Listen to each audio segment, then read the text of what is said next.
ভুলে গেলে চলবে না। আখিরাত নিশ্চিত, মৃত্যু আমাদের নিশ্চিত, কবর আমাদের নিশ্চিত, ভুলে গেলে চলবে।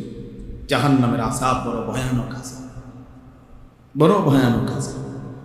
আল্লাহ তাআলা কোরআনুল কারীমে বলছেন, কাল্লা সাউফা তা'লামুন, বান্দা শোনো, মনে রেখো বান্দা, দুনিয়া নিয়ে ব্যস্ত হয়ে গেলা, আলহাকুমুত তাকাসুর, দুনিয়া বাড়ানোর নেশা তোমাদেরকে আমি আল্লাহ থেকে, ইবাদত থেকে গাফেল করে দিল। হাত্তা জুরতুমুল মাকাবির, মনে রেখো এরই মধ্যে একদিন তুমি পৌঁছে যাবে কবরস্থানে। মনোযোগ দিলেও মরে যাইবা, অমনোযোগ হইলেও মরে যাইবা, সেজদা দিলেও মরে যাইবা, নাফরমানি করলেও মরে যাবে। ইব্রাহিম নবীরও মৃত্যু হয়েছে, নমরুদেরও মৃত্যু হয়েছে, মুসা নবীও ইন্তেকাল করছে, ফেরাউনও কি করছে? তার মানে অনুগত থাকে নাই, অবাধ্য থাকে নাই, চলেই যাবা। তবে কাল্লা সাউফা তা'লামুন, আল্লাহ বলেন অচিরেই কবরে আমি আল্লাহ তোমারে জানায় দেব, বুঝায় দেব আমার এক এক নাফরমানির শাস্তি আমি দেখায় দেব। হাদিসের মধ্যে আছে, আল্লাহ নবী সাল্লাল্লাহু আলাইহি সাল্লাম সাহাবীর কবর দেখে, খালি কবর, একদিন এক সাহাবীর জানাজা করতে গিয়ে জানাজার আগে নবীজি তার খালি কবরটা অনেকক্ষণ তাকাইয়া খুব কাঁদছে, খালি কবরের দিকে তাকাইয়া। তো সাহাবীরা বলেন আমরাও নবীজির সাথে খুব কাঁদলাম।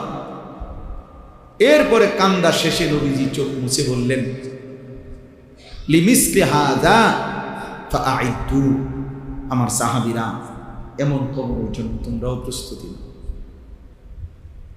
তোমরাও প্রস্তুতি নাও, আইদু, রেডি হও সাহাবারা, এই নিশ্চিত এই কবর কাছে তোমারে পৌঁছানোই না। জলজ্যান্ত মানুষ, হাসি খুশি মানুষটা পলকের মধ্যে নিস্তব্ধ হয়ে যায়। কি আশ্চর্য বিষয়! আমার মামি কিছুদিন আগে মারা গেছে, আমি মামির বড় মামি আমার জানাজা পড়তে গেছে, তখন আমার মনে পড়ছে, হায় মামি, আমি আমার ছোটবেলায় ছাত্র জীবনে আমি খুব সিমের বিচি খাইতে পছন্দ করতাম, সিমের দানা। আমার মামি তরকারি রাঁধলে, সিমের তরকারি রাঁধলে সিম এগুলো আলাদা নিয়ে বাটিতে আবার একটা একটা করে দানা খুলতো, খুললা দানাগুলো খুললা আমরা একসাথে মুঠ করে কত সময় মামি আমার এই সিমের দানা দিচ্ছে, খাইতাম। তো সেই মানুষটা যাকে আমি চোখে দেখলাম এতদিন এতবার, সেই তিনি কবরে চলে গেছে, কবরে চলে গেছে। কি ব্যস্ততম জিন্দেগি ছিল, বড় সংসার ছিল, সব ছেড়ে চলে গেছে। এমনই তো, তাহলে মৃত্যু আমাদের জন্য নিশ্চিত যে আমাদেরকে থামায়। এই হাসি, এই কান্না, আনন্দ, বেদনা, দুঃখ, পেরেশানি, এই ছেলেরা তোমাদের জওয়ানি থামায় দেবে। তোমরা জানো না কে দেখে তোমাগরে এই সমস্ত চুলের ফ্যাশন, কোন ইবলিস ছাড়া, শয়তান ছাড়া কেউ দেখে। অনেক ছেলে আসছো, গায়ের মধ্যে বোঝা যায় গেঞ্জি গায়ে, খেলোয়াড়ের গেঞ্জি, ক্রিকেটের গেঞ্জি, সদর বদর আর কি গায়ে দাও, কি পড়ো, কি মুসলমান, কি মা বাপ, কিচ্ছুর খবর না। মুসলমানের আখলাক জিজ্ঞাসা করে, নামাজ পড়ছে কয়জন? এশার নামাজও পড়ে নাই, মাগরিবের নামাজও পড়ে নাই। এই নির্লজ্জ বেহায়া, এত বড় বেশরম কেমনে মসজিদে বলল? তাহলে জিজ্ঞাসা যে তোর কলিজার মধ্যে একটা ভয় লাগলো না? আল্লাহর ঘরে কেমনে বসলি নাফরমান, সেজদা ছাড়া? তোর মা তোরে কোনোদিন নামাজের সবক দেয় না? বাবা তোমারে কোনোদিন নামাজের সবক দেয় না? এক মা বাপ সন্তানকে লালন পালন করছে, এই ছোটবেলায় এত আদর সোহাগ দিয়া বাচ্চাকে বড় করছে এক মা বাপ।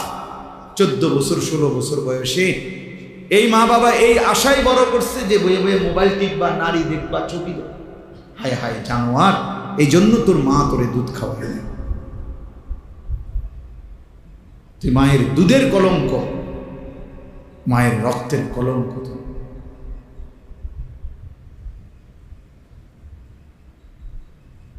কিচ্ছু অর্জন হয় না শেষ পর্যন্ত। কিছু ছবি নারী, কিছু মোবাইলের অশ্লীল দৃশ্য, বেনামাজি নাফরমানি জিন্দিগির বিনিময়ে কিছুই অর্জন নাই। শুধুই ক্ষয় হয়, লস হয়, আখেরাতও বরবাদ হয়, শরীরের শক্তিও নষ্ট হয়, সমাজের কাছে ঘৃণিত হয়।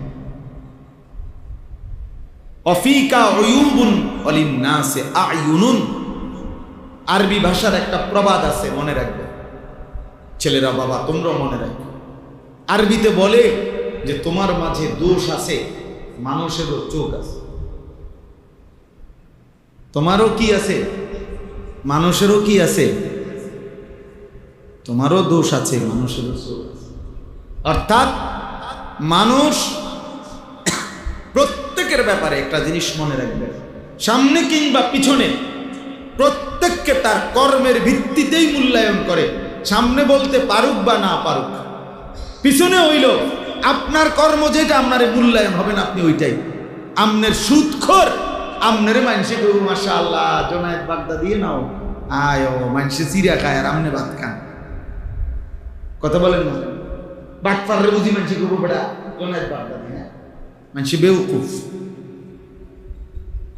হ্যাঁ, সেজদাওয়ালাকেও মানুষ চিনতে ভুল করে না, হারামখোর বাটপারকেও মানুষ চিনতে ভুল করে না। মানুষ রাতকে রাতই বলে, দিনকে দিনই বলে, আলোকে আলোই বলে, অন্ধকারকে কি বলে? অন্ধকার। এজন্য হারামখোর, পাপী, নাফরমান, তোরে বেটা চরিত্রহীন ছেলে তোমরা যারা এ নারী দেখো, ছবি দেখো, মোবাইলে অশ্লীল দৃশ্য দেখো, এক ওয়াক্ত সেজদা দাও না, তোরে মানুষ বেটা কোনোদিনও সম্মানের চোখে দেখে না, তোরে হাইওয়ান জানোয়ারের এক আইটেম ছাড়া আর কিচ্ছু মনে করে না। হ্যাঁ, চলতে থাকো, যদি মনে করো জানোয়ারের পরিচয় নিয়েই, জানোয়ারের বৈশিষ্ট্য নিয়েই আমি সন্তুষ্ট, ঠিক আছে, চলো ভাইয়া চলো, অসুবিধা কি? ফাসাউফা তারা ইদিন কাশাফাল গুবার, খুব দ্রুতই দেখতে পাইবে, অচিরেই দেখবে, অচিরেই ফয়সালা হয়ে যাবে। মৃত্যু এসে পার্থক্য করে দিবে, মৃত্যু এসে বুঝায় দিবে কোনটা ছিল করণীয়, কোনটা ছিল বর্জনীয়, কোনটা ছিল উচিত, কোনটা ছিল অনুচিত। আজ আমরা বুঝতেছি। এজন্য দোস্ত আমার, বাবা আমার, দয়া করে মেহেরবানি করে ভাবতে শিখি, ভাবতে শিখি। সারা পৃথিবী জুড়ে মুসলমানদের দুর্দশা মনেই পড়বে এই মোবাইল টিপা, এই আল্লাহকে নারাজ করা, সেজদাবিহীন এই জীবন মনে পড়ে, মনে পড়ে।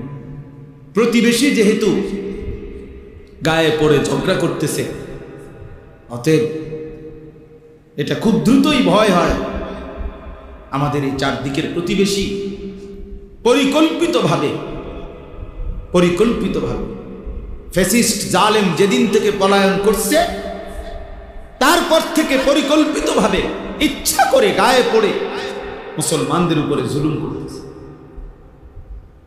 তার মানে এই যুদ্ধ, এই ষড়যন্ত্র, এই আগুনের লেলিহান দাবানল এখানেও ছড়াবে, এটা পৌঁছাবে কোনো না কোনো অজুহাতে, কোনো না কোনো।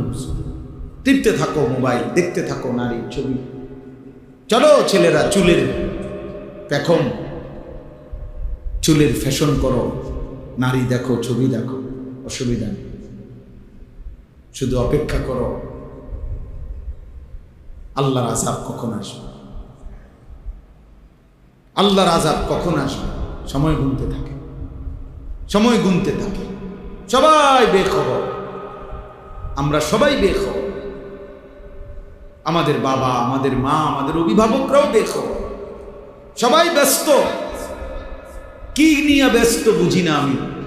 ছেলে নামাজ পড়ে না, বাবা, মেয়ে পর্দা করে না, স্ত্রী পর্দা করে না, ঘরে নর্তকীর নাচ গান চলতেছে, ছেলের হাতে মেয়ের হাতে মোবাইল, সারা রাত নাচ গান দেখতেছে। এবারে কি সংসার করে, কি করে আমি বুঝি না। এই অপদার্থ বাপ তুমি বেটা করোটা কি? তোমার পোলাটাও নামাজ পড়ে না, তোমার মেয়েটাও পর্দা করে না, তোমার বউটাও পর্দা করে না, তোমার ঘরে রঙিন টেলিভিশনে নর্তকী নাচে, তো তুমি অপদার্থ কি সংসার করো? কিতা করো রে তুমি? কিরে ভাই বলেন না, কি করেটা কি? মুসলমান করছেটা কি? তাই আল্লাহ আমাদেরকে বুঝ দান করে। আমাদের ভাবা দরকার, আমাদের ভাবনা দরকার, ইনসাফ দরকার। আমরা নিজের হাতে আমাদের উপরে মুসিবত টেনে আনতেছি। মা আসাবাকুম মিন মুসিবাতিন ফাবিমা কাসাবাত আইদিকুম। আল্লাহ তাআলা বলেন, তোমাদের উপরে যত মুসিবত আসে সব তোমাদের হাতের কামাই, তোমাদের গুনাহ, তোমাদের মুসিবত। আমাদের পাপ, আমাদের এই ছেলেদের, মেয়েদের, আমাদের বয়স্কদের এই হারাম গুনাহ, আমার আপনার প্রতিটা পাপ আমাদের জন্য আযাবকে কাছায়, আযাবকে কাছায়। এই জন্য আমরা আমাদের নিরাপত্তা দরকার। আপনারা শুনছেন আমাদের হযরত মাওলানা মুফতি আমজাদ সাহেব কথা বলছেন শেষ দিকে। আপনি চিন্তা করে দেখেন, এটা বাংলাদেশ, এখানে সবাই জানে যে সংখ্যাগরিষ্ঠ এখানে মুসলমান, ধর্মপ্রাণ মানুষ এদেশে লক্ষ লক্ষ মসজিদ মাদ্রাসা আছে। এত কিছুর ভিতরে দিয়া, এত আলেম ওলামার ভিতরে দিয়া 5ই আগস্ট পরবর্তী, 24-এর পরবর্তী যে সময়ে আপনার ফ্যাসিস্টের কোনো অনুসারী ক্ষমতায় নাই, এরপরেও এই মহিলা নামের কতগুলো মুরতাদ, নারী নামের কতগুলো মুরতাদ বেঈমান সরকারের কাছে এই প্রস্তাবনা দিছে যে সরাসরি আল্লাহর কোরআনকে চেঞ্জ করা। এত বড় সাহস! বিষয়টা তো শুধু প্রতিবাদ না, এটা চিন্তা করার বিষয় যে মানে এই সময় এই সাহসটা হইল কেন? তাইলে এরা কত বড় নিকৃষ্ট, কত বড় জঘন্য, মানবতার কি পরিমাণ দুশ্মন। একটি সমাজের জন্য প্রস্তাব দিছে যে ছেলে মেয়ে বিবাহ ধর্মের বন্ধনে, বিবাহ বন্ধন ধর্মের ভিত্তিতে বিবাহ বন্ধনে আবদ্ধ হয়ে না হয়ে যদি নিজেদের ইচ্ছে মতো, পছন্দ মতো তারা যদি একত্রে থাকতে চায়, রাষ্ট্র সমাজ কেউ বাধাগ্রস্ত করতে পারবে না। এই আইন, এটা আইন। তার মানে কি? ছেলে মেয়ে যেখানে মন চায় কুত্তার মতো শুইয়া লাইব, যার যেখানে মন চায়। এই সমাজ টিকবে তো? তাইলে যৌনকর্মী, বেশ্যা, পতিতা পৃথিবীর ইতিহাসে, মানবতার ইতিহাসে কোন জায়গায় একেবারে সামান্যতম মনুষ্যত্ব যার মধ্যে আছে, তারা এটা একটি জঘন্য অপরাধ, নারীর এই অসভ্যতা, কোন নারী দেহ বিক্রি করা, নাউযুবিল্লাহ। এই মুরতাদরা, এই নারী সংস্কার কমিশনের এই মুরতাদগুলো প্রকাশ্যে প্রস্তাবনা লিখছে যে এই যৌনকর্মী, বেশ্যা, পতিতাকে রাষ্ট্রীয়ভাবে শ্রমিক হিসাবে স্বীকৃতি দিতে হবে। এরা শ্রমিক, এরা ওয়ার্কার। আপনি চিন্তা করছেন এই সমাজ কোথায় গিয়ে পড়ছে? অর্থাৎ ছেলেদেরকে, মেয়েদেরকে প্রকাশ্যে আমন্ত্রণ জানাইছে, তোমরা আরেকটু সবর করো, তোমাদের অবাধ জিনা ব্যভিচারের জন্য একদম প্রকাশ্য ব্যবস্থা করে দিচ্ছি, আরেকটু সবর, আরেকটু সবর করো। তাইলে ভেবে দেখেন, পিছনে বেঈমানের মদত, কাফের মুশরিকদের মদত ছাড়া তারা এটা করতে পারে? তাহলে আমরা কোথায় আছি? আমাদের এত মসজিদ, এত মাদ্রাসা, এত আজান, আমরা এত বিপুল পরিমাণ মুসলমানের সামনে দাঁড়াইয়া আল্লাহর কোরআনের বিরুদ্ধে এত বড় কথা বলতে পারা, এই সাহস এই বেঈমানরা কোথায় পাইল? বলেন। গত 2 দিন আমি উত্তরবঙ্গ ছিলাম, কুড়িগ্রাম, লালমনিরহাট, দিনাজপুর, গাইবান্ধা, 4 জেলা সফর করছি, বয়ান করছি। সেখানে নিজ চোখে দেখছি প্রকাশ্যে একেবারে খোলামেলা ওপেন আপনার খ্রিস্টানরা মুসলমানদেরকে খ্রিস্টান বানাচ্ছে। কসম আল্লাহ, একটি জেলায় সব মানুষগুলোকে অভাব দারিদ্রতা এই ভয় প্রলোভন দেখায় নির্দিষ্ট মাসিক ভাতা, বিভিন্ন ভাতা, টাকা পয়সা দিয়ে প্রকাশ্যে। আমি এমন একজন ব্যক্তির সাথে দেখা করছি, আর অনেকের সাথে 2 দিনে এই কাজেই গেছিলাম। এমন ব্যক্তিকে দেখছি, কসম বিশ্বাস করেন আমি নিজে কথা বলছি ওই লোকের সাথে। এই লোক একটি মসজিদে ওইখানে 7 বছর জুমা পড়াইছে, জুম্মার খতিব, সে প্রকাশ্যে খ্রিস্টান। আল্লাহর কসম। কুড়িগ্রাম, ভাবতে পারেন তোমরা ছেলেরা, আমাদের মাতৃভূমি তো বেটা, অরক্ষিত বেটা, কিসের উপরে তোমরা এই ফ্যাশন করতেছ? কিসের উপরে মোবাইল টিপতেছ? কে তোমা করে এত সুখ তুম করে কে দিল? এত নিরাপত্তা তোমা করে কে দিল? বাপের কয়দিনের বিদেশের টাকা, সংসারের কিছু টাকা পয়সাকে এইভাবে অনাদরে অবহেলা শেষ করে দিচ্ছে। এরা ভাবতেও আসে না যে কি পরিমাণ মুসিবত দেশের উপরে আসে। 8টা জেলা রংপুর বিভাগে একেবারে মাকড়সার জালের মতো খ্রিস্টান মিশনারিরা খ্রিস্টান বানাচ্ছে। সবগুলো আদিবাসী ওইখানে, এই যে সাঁওতাল জাতি বেশি, উপজাতি আর কি, এরা শতকরা 98 জন, 99 জন খ্রিস্টান। আশ্চর্য। আপনি ভাবেন, আপনি গিয়ে দেখে আসেন, চলেন আমি দেখাই।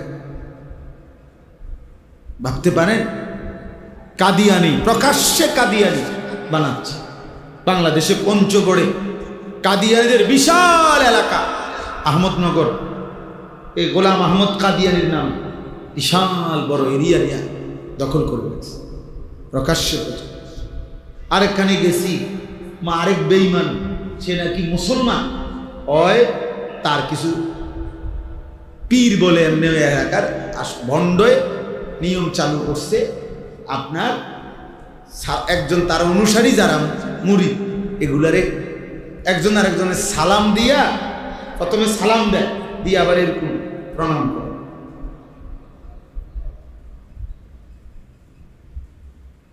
কি এটা কি? আমাদের দেশে দেখেন ওই অনেকে মাজার দেখলে এরকম করে, কেরম কেরম জানি করে, সিনজি মিনজি তো দেখি অনেক সময়, হেঁটে কইতে হেঁটে কি করছে, বুঝেন নাই কথা? কারে সম্মান করলাম? কি বিল্ডিং এর সম্মান করলে এরকম, নাকি যিনি পীর সাহেব বুজুর্গ কবরে আছে ওনারে সম্মান করবে? তো যদি ওনারে স্মরণ করে তো ওনার জন্য সূরা ফাতিহা না পড়বে কি? বুঝেন নাই কথা? কোন কবরবাসীকে স্মরণ করার নিয়ম কি? এরকম এরকম সুমা দাওনিটা ডিকিটা আপনি সূরা ফাতিহা না পড়বেন, দাঁড়ান তো সিনজি থামান, অটো থামান, গাড়ি থামান, থামাইয়া সবাই কি পড়ে? সূরা ফাতিহা পড়ে, 3 বার কুল হুয়াল্লাহু আহাদ পড়েন, ঠিক না? কবর জিয়ারতের নিয়ম কি? এগুলো নাকি বলেন না? তাহলে আমনের আমার যদি কবর, বাবার কবর জিয়ারত নিয়ম এটা হয়, তো পীর সাহেব বাবার কবর জিয়ারত আরেক নিয়ম হলো, বলে এটা আরেক নিয়ম হবে কেন?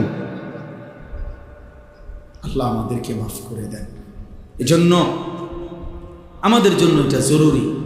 আমি এই বাস্তবতাগুলো, আমাদের পার্বত্য চট্টগ্রাম অরক্ষিত, রাঙ্গামাটি, খাগড়াছড়ি, বান্দরবন, প্রতিনিয়ত খ্রিস্টানরা এটা দখলের পায়তারা। এখানে হাজার হাজার মানুষ খ্রিস্টান। আমাদের সেন্ট মার্টিন কক্সবাজারের ওখানে, সেটাও অরক্ষিত। এটা নিয়েও নানামুখী কি আছে, ষড়যন্ত্র। তো দেশটাই এ কদ্দুর, বুঝেন নাই কথা? এমনি আমরা জায়গা কদ্দুরে, পুরোটা বাংলাদেশ ওয়ার্ল্ড ম্যাপে বাংলাদেশের জন্য যে কদ্দুর আঁকছে, এই কদ্দুরের মধ্যে কোনো একসাথে বাংলাদেশ পুরোটা এখন যায় জায়গা নাই। এই আমার দেশ এমনিতেই অল্প একটু, সেখানে যদি এতদিকে দুশ্মন ষড়যন্ত্র করে ছিনিয়ে নেওয়া, থাকবে কি আর? প্রিয় ভাই আমার, ছেলেরা আমার, বাবা আমার, আল্লাহর দিকে ফেরা দরকার। এটাই রাত গভীরের কথা। আল্লাহর দিকে আমাদের ফেরা দরকার। আমাদের আল্লাহই আমাদের সমাধান। আজকে ৭৭ বছর যাবত ফিলিস্তিনের মুসলমান নির্যাতিত। ৭৭ বছর একদিন। কাশ্মীরের মুসলমান আজকে ৭৮ বছর নির্যাতিত। ৬১ বছর ধরে রোহিঙ্গা মুসলমান নির্যাতিত। কাজেই এই পৃথিবীর জাতিসংঘ বলেন আর ইউরোপ বলেন, ওইসব কোনো বেঈমান আমাদের মুসলমানের কোনো সমস্যার সমাধান করে দিবে না। দিলে এতদিনে হইত।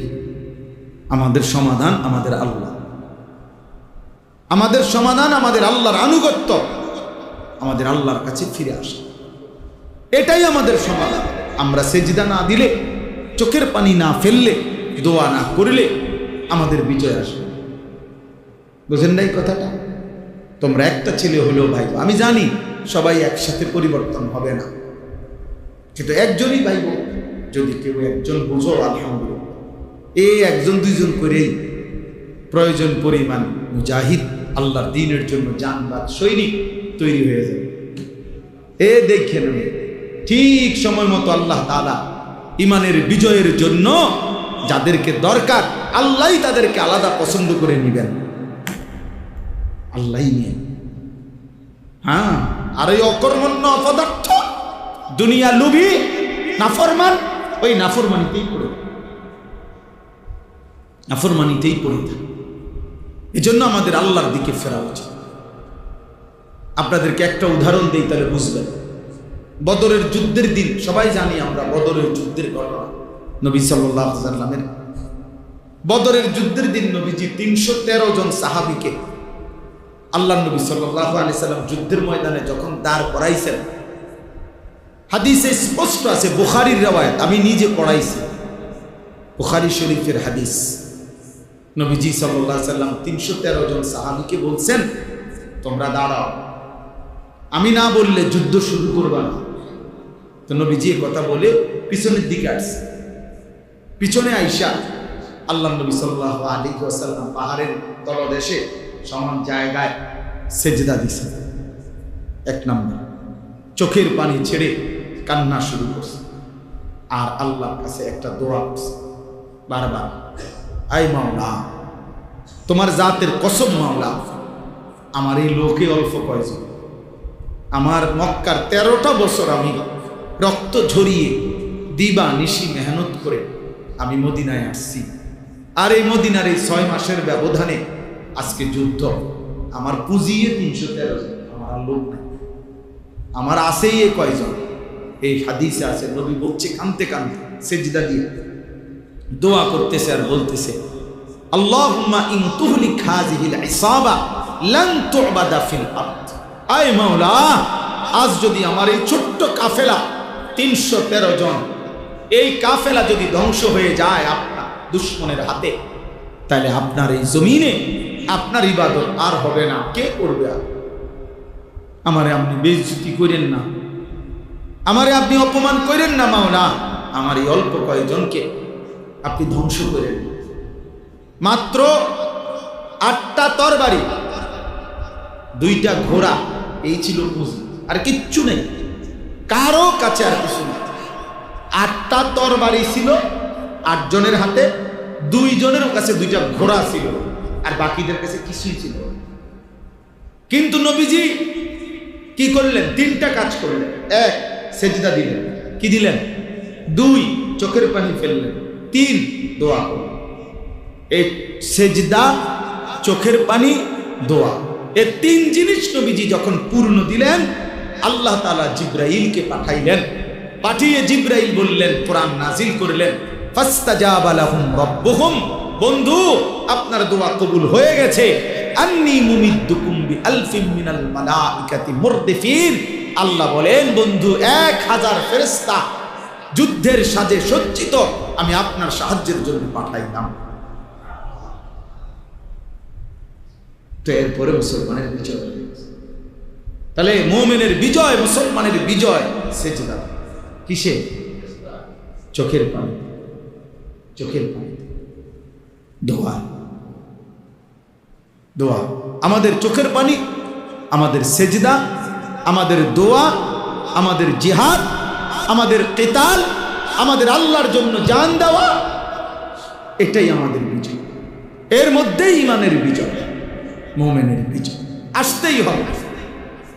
এ দেখেন তোমরা ছেলেরা মনে রাখো, ভাইয়া মনে রাখো, আমি বললাম রং তামাশা ছাড়তে হবে। দেখো এমনি সোজাই না তো ফিরে খাইয়া সোজাই না, দুশ্মনের আঘাতে একদিন চোখের পানি, রক্ত ঝরবে। এই জন্য সুন্দর সুন্দর কথা, পণ্ডিতি আর এই মোবাইল নিয়ে ব্যস্ত থাকা, এর নাম জিন্দেগি না। আল্লাহর সাথে গভীর সম্পর্ক, শিরিক মুক্ত ঈমান, আল্লাহর ইবাদত, বন্দিগি, এটাই আমাদের মূল দিক। আল্লাহ আমাদেরকে বুঝা মানা সহজ করে দেন, সহজ। আল্লাহ তাআলা, আসো ভাইয়া উকি দিয়া দেখো, কিছু ছেলে পেলে এখন বাইরে ঘুরতে আছে, উকি দিয়া চায়, শেষ হয় না। আহারে বেশরম রে, এরা আমার কাছে খুব শরম লাগে। ঠিক আছে বেটা, সামান্য কিছু খাইবা তো খাইবা, কিন্তু এই নির্লজ্জের মতো শুধু দেওয়ানের টাইমে কেমনে মানুষের তো একটা চোখ সরম আছে। আফসোস, আল্লাহ বুঝ দান করেন। চলে শেষ কথা আমার, আমি আপনাদের কাছে অনুরোধ করি আমরা ভাবতে শিখি।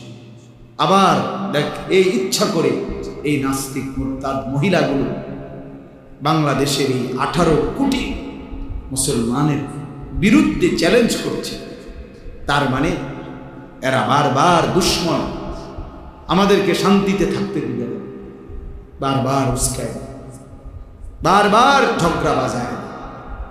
এই জন্য আগামীকাল হেফাজতে ইসলাম বাংলাদেশের উদ্যোগে আগামীকাল ইনশাআল্লাহ ঢাকার সোহরাওয়ার্দী উদ্যানে মহাসমাবেশ। এই নারী সংস্কার কমিশনের ভুয়া, কোরআন সুন্নাহ বিরোধী, মানবতা বিরোধী, হায়া বিরোধী এই কমিশন বাতিলের দাবিতে প্রতিবেদন এবং আরো কিছু ন্যায্য দাবিতে আগামীকাল মহান আমরা সব ইনশাআল্লাহ ছুটছে, হাজার হাজার বাস, শত শত বাস আলহামদুলিল্লাহ ঢাকার উদ্দেশ্যে ইতিমধ্যে চলতেছে। আমরাও যাবো সব ইনশাআল্লাহ। আমাদের বাস টাসও সব রেডি, শেষ রাত্রের দিকে সব ছুটবে ইনশাআল্লাহ। ইমানের দাবিতে আমরা বলেই যাব, কেউ শুনুক বা না শুনুক, কিন্তু ইমানের দাবিতে আমাদেরকে আল্লাহর দ্বীনের জন্য লড়তেই হবে। এজন্য যুবক ভাই, তোমরা ফিরে আসো ভাইয়া, বেনামাজি জিন্দিগি, নাফরমানি জিন্দিগি দয়া করে আল্লাহর ওয়াস্তে ছেড়ে দাও। একটা ছেলে হলেও ফিরে আসো, আল্লাহর দিকে ফেরো। আগামী দিনে আমাদের এই গুনাহ আমাদেরকে মুসিবত টেনে, আল্লাহ আমাদেরকে মাফ করে দেন। আমি যে আয়াতগুলো পড়ছি, এই আয়াতের মধ্যে আল্লাহ তাআলা বলেন, ওয়াইদ বাওয়ানা লিইব্রাহিমা মাকানাল বাইত, আমি আমার বন্ধু ইব্রাহিমের জন্য আমার ঘর কাবা পুনরায় নির্মাণ করবার জন্যে আমি আল্লাহ তাআলা জায়গা পুরা নির্ধারণ করে দিলাম। অর্থাৎ নূহ আলাইহিস সালামের জামানায় কাবা ঘর আল্লাহ তাআলা তুফানের সময় তুলে নিয়েছিলেন উপরে, ইব্রাহিম আলাইহিস সালামের মাধ্যমে আল্লাহ তাআলা পুনরায় সেই ঘর নির্মাণ করেছিলেন। তো এই ঘর নির্মাণের সময় আল্লাহ বলছে, তুমি আমার ঘর নির্মাণ করো 3 উদ্দেশ্যে। 1, আল্লাহ তুশরিক বি শাইআ, 1 নম্বর, আমার ঘর বানাবা কাবা যেন আমার প্রতিটা বান্দা মুমিন যেন আমি আল্লাহর গোলামি করে কোনোভাবে যেন আমার সাথে শিরিক না করে, এই শিরিক মুক্ত ঈমান টিকিয়ে রাখবার জন্য আমার ঘর বানাও। আমার ঘর সামনে থাকবে আর মুমিন আমি আল্লাহর গোলামি করব। শিরিক মুক্ত ঈমান আল্লাহ তাআলা বান্দার কাছে চেয়েছে। ও তাহহির বাইতিয়া লিত্তাইফিনা ওয়াল কাইমিনা ওয়ার রুকআইস সুজুদ, আল্লাহ তাআলা বলেন, এবং আমার ঘরকে তুমি মানে কাবাকে পবিত্র করো আমার তাওয়াফকারী বান্দাদের জন্য এবং আমার রুকু সেজদা দাঁড়িয়ে নামাজ আদায়কারীদের জন্য। এই দ্বিতীয় উদ্দেশ্য হইল আল্লাহর ঘর কাবা ইব্রাহিম আলাইহিস সালামের মাধ্যমে আল্লাহ তাআলা পুনর্নির্মাণ করাইছেন। দ্বিতীয় উদ্দেশ্য হইল তাওয়াফ এবং আল্লাহর ইবাদত নামাজ আদায়ের জন্য। তাইলে এই মসজিদ আল্লাহর ঘর, মসজিদ বানানোর মূল উদ্দেশ্য হবে ইবাদত নামাজ। এজন্য আমি সবসময় বলি মসজিদ কমিটির সদস্যরা ইনসাফের সাথে আপনারা ইমাম সাহেব সহ মিটিং করেন যে ফজরের মুসল্লি কেমনে বাড়ানো যায়। এই নিয়ে হাজারো লাখো মসজিদে আপনি তদন্ত করে দেখেন যে কয়দিন মিটিং করছে শুধু এই কথার উপরে যে আমরা মসজিদে মুসল্লি ছেলেগুলো কেমনে নামাজি বানানো যায়। কেবল গেট বদলাও, SS5 লাগাও, টাইলস লাগাও, আরো বড় করো, আরো জাঁকজমক করো, আরো চাকচিক্য করো। টাইলস লাগাইতে পারে না সভাপতি, সেক্রেটারি, কেশিয়ার, কমিটি, তার আর পুরা শরীরের মধ্যে যদি টাইলস লাগান যেত, কারণ আছে তো না লাগাইতো, টাকাও আছে, টাইলসও আছে। এই হল কথা বুঝেন। কিন্তু একটাবার ইনসাফ করে বলেন ঠিক এই নিয়ে মিটিং করছেন নিজে মুসল্লি কিভাবে বাড়ানো যায়। ফজরের নামাজ এই মহল্লার সমস্ত মুসলমানের উপরে ফরজ না? কথা বলেন না কেন? তাহলে আপনারা উদ্যোগ নেন, আপনারা আলোচনা করেন বয়স্করা, কমিটিওয়ালারা, মুরব্বীরা, যে আর কি করা যায়, আর কি করতে পারি আমরা। 50 জন মুসলমান তো একত্রে ভাবতে পারে। আমার একটা পরিচিত জায়গা আছে সন্দ্বীপ, চট্টগ্রাম। ওইখানে 2023 সালের অক্টোবর মাসে 4 থেকে 5 জন কলেজের ছেলে যারা নিয়মিত ফজরের নামাজ পড়ত, ওরা একদিন সিদ্ধান্ত নিছে যে আমরা আমাদের বন্ধুদেরকে ফজরের নামাজের জন্য উঠাবো। আমার খুব ঘনিষ্ঠ ওরা, 1 বছর তারা মেহনত করছে, প্রতিদিন ফজরের নামাজের জন্য বন্ধুদেরকে উঠাইতো। 1 বছর পরে আমি তাদের জন্য আলাদা একটা মাহফিল করছি এই ছেলেদের জন্য। ওরা আমার হিসাব দিছে যে হুজুর আলহামদুলিল্লাহ 1 বছর আমরা এই 4 জন বন্ধু 5 জন আমরা একসাথে দিন রাত মেহনত করে ফজরের জন্য বন্ধুদেরকে উঠাইছি।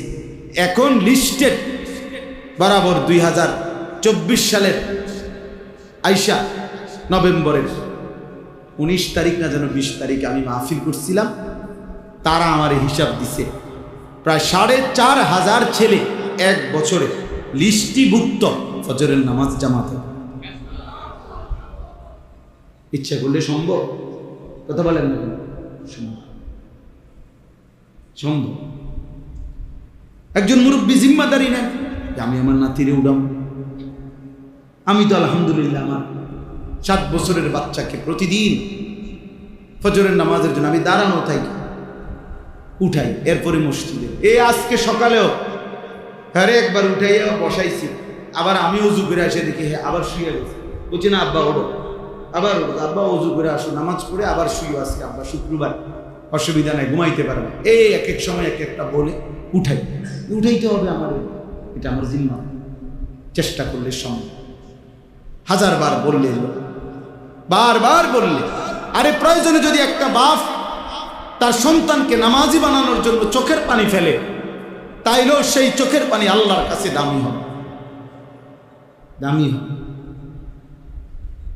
এজন্য সবাই মিলে, আমার কাজল ভাই, আমি আপনার কাছে অনুরোধ করি, আপনি তো বুঝমান মানুষ, মহব্বত করেন আমাদেরকে। আমরা যে কয়জন বাবা ভাই আছেন, আপনাদের আপনারা বসেন, দায়িত্ব নেন, একজন একজন, দুইজন ছেলেদেরকে উৎসাহিত করেন, আলাদা দাওয়াত দিয়া মহল্লার ছেলেদের সাথে কথা বলেন যে বাবা আসলে কি করতে চাচ্ছ, কেন নামাজ পড়বা না, আল্লাহর সাথে তোমাদের রাগটা কিসের, এটা জিজ্ঞান ছেলেদেরকে। ফিকির করেন, দেখবেন একজন ছেলে, 2 জন ছেলেই নামাজ পড়ুক, 10 জনই পড়ুক, একজন হুজুরের বক্তব্য দিয়া আমনে একজন বক্তারে আনছেন আর একজন বক্তা বয়ান করলে এই সমাজ সবাই এক কথায় নামাজি হয়ে যাবে না। সবাই এক কথায় হবেন, সম্মিলিত প্রচেষ্টা, উদ্যোগ জরুরি। রাসূলুল্লাহ সাল্লাল্লাহু আলাইহি ওয়াসাল্লাম 23 বছরে যে দাওয়াত দিছেন মানুষকে, সাহাবায়ে কেরাম যারা নবীর হাতে কালেমা পড়ছেন তারা দাওয়াত দিছেন, কথা কয় না, না আগে শুধু নবীজি একাই দিছে। তো তো তো ওনারা সহ নবীজির কার্যক্রমটাকে আগায় নিতে সহযোগিতা করছে কিনা বলে? আমার কাছে কিতাব আছে স্পষ্ট। রাসূলুল্লাহ সাল্লাল্লাহু আলাইহি ওয়াসাল্লাম প্রথম আবু বকর সিদ্দিককে কালেমা পড়াইছে নাকি? এই বাহিরে, ঘরের বাহিরে আবু বকর সিদ্দিক রাদিয়াল্লাহু তাআলা আনহু পরবর্তী 15 দিনের ভিতরে 6 জন বিখ্যাত সাহাবীকে উনি রাসূলুল্লাহ সাল্লাল্লাহু আলাইহি ওয়াসাল্লামের কাছে বুঝাইয়া আইনা কালেমা পড়ে মুসলমান। তাহলে এটা বুঝতে হবে, এটা বুঝতে হবে। হুজুর আমনে আইয়া কইয়া যান, সব বুড়া মানুষ অনেক আছে, মাঝ বয়সী অনেক আছে, হুজুর বেডিটি বেশি খারাপ, আমনে গুদ্দুর কইয়া যান। হ্যাঁ হুজুর বুড়া মানুষ খুব খারাপ, আমনে গুদ্দুর কইয়া যান। আমি গুদ্দুর কইয়া যাই, এটা লাজন পানি থু দাও নাই, এটা তাবিজ আর কি। একজনে বললে হবে না, সবাই মিলে কি নিতে হবে? উদ্যোগ নিতে হবে, সবাই উদ্যোগ নিতে হবে। আল্লাহ তাআলা তৌফিক দান করেন, আল্লাহ মাফ করে দেন। চলেন শেষ কথা হইল, আল্লাহ তাআলা বলছেন, তাহলে আমি বলার উদ্দেশ্য হইল, তৃতীয় কথা হলো আদ্দিন ফিন নাস বিল হজ। আল্লাহ তাআলা বলছে, বন্ধু ইব্রাহিম, আমার ঘর বানাইছি কাবা, এই ঘরকে কেন্দ্র করে মানুষ যেন হজে আসে এই ঘোষণা দেন। তাহলে কাবা ঘরের 3টি মাকসাদ আল্লাহ বলছেন। 1 নাম্বার আমার ঘরের চারদিকে তাওয়াফ করবে, 2 নাম্বার নামাজ আদায় করবে, 3 নাম্বার হজ করবে। তাইলে বাপ আপনাদের কাছে আমাদের বিনীত অনুরোধ, যে কয়জন সামনে বসছেন প্রত্যেকেই প্রথম কথা হলো শিরিক মুক্ত ঈমান এবং আল্লাহর ইবাদত বন্দেগীর প্রতি যত্নবান। নিজেদের ছেলেপেলের দিকে দেখেন, মহল্লার ছেলেদের দিকে সবাই তাকায়েন। বাবা চাচারা চোখ বন্ধ করলেই ঝড় থামে না, মনে রাখেন একটা কথা। অর্থাৎ এই কথাটা মনে রাখেন যে আমনে তুফান আসতেছে, আমনে যদি চোখ বন্ধ করে কোন কই না তুফান তো আইয়ে না, তুফান বুঝি আইয়ে না, আমনে না চোখ বন্ধ রাখছে, কথা বোঝেন নাই? তাহলে চোখ বন্ধ করলে ঝড় থামে না, ঝড় তো আসতেই আছে, আমনে না চোখ বন্ধ করে রাখছে। তাহলে আমনে যদি বলেন আমি বুঝি না, তার মানে এই সমাজের অধপতন থামবে না, সমাজ নষ্ট হয়ে যাবে, একদিন আপনার ঘর আক্রান্ত হবে। এই জন্য প্রত্যেকের সাধ্যমতো নিজেকে সাধারণ মানুষ, গ্রামের মানুষ এসব বললে হবে না, একেবারে দিন মজুর কুলি ঠেলাওয়ালা রিক্সাওয়ালাও তো নিজের সংসার বুঝে, সংসারের কিছু আসবাবপত্র ব্যবস্থা করে, তো এগুলো বুঝলে আপনি ওইটা বুঝবেন না কেন? এই জন্য প্রত্যেকেই আন্তরিকভাবে নিজেদের মহল্লায়, নিজেদের সমাজে, নিজেদের ছেলেদেরকে কিভাবে নামাজি বানানো যায় ফিকির। এই দেখেন এখন অনেকগুলো ছেলে বুঝছে, এদেরকে জিজ্ঞাসা করে দেখেন, মুসলমানের বাচ্চা নামাজ পড়ছো কি? জিজ্ঞাসা করে দেখেন এদের মা কোথায়, এদের বাবা কোথায়, এদের আল্লাহ কোথায়, এদের রসুল কোথায়? জিজ্ঞাসা করে, ইনসাফ করে বলেন যে বাবা এত বড় নির্লজ্জ কেমনে হল? আফসোস, ওই কপালে লানত যে কপাল আল্লাহকে সেজে। লানত তোর কপালে, লানত বেটা, আল্লাহর লানত।